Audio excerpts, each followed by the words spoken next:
నమస్కారం. నా పేరు శ్రీరామ్ శర్మ.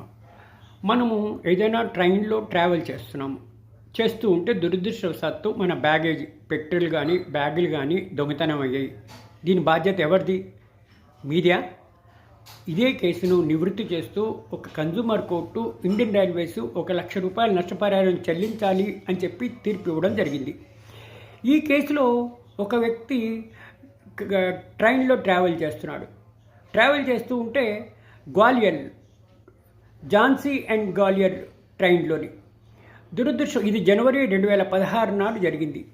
దురదృష్టవశాత్తు ఆ వ్యక్తి యొక్క సామాన్లు దొంగతనం అయినాయి. టీసీని అడిగితే నాకు తెలీదు అంటాడు. తప్పించుకోవడానికి ప్రయత్నం చేసాడు.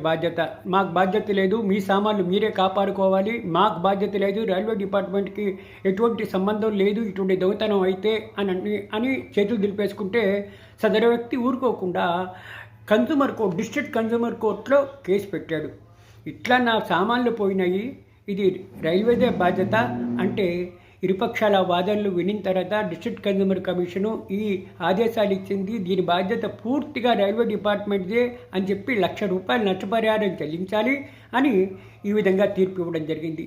ఇది ప్రెసిడెంట్ ఇంద్రజిత్, మెంబర్ బన్సాల్.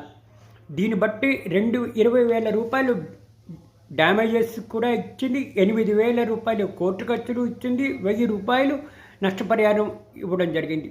కాబట్టి దీనివల్ల మనకు తెలిసేది ఏంటి? ఎవరైనా ట్రైన్లో ట్రావెల్ చేసేటప్పుడు మన సామాన్లు దొంగతనం అయితే దీని బాధ్యత పూర్తిగా రైల్వే డిపార్ట్మెంట్దే అని చెప్పేసి ఈ కన్జ్యూమర్ కోర్టు ఇచ్చిన తీర్పే మనకి చెప్తుంది. Thank you.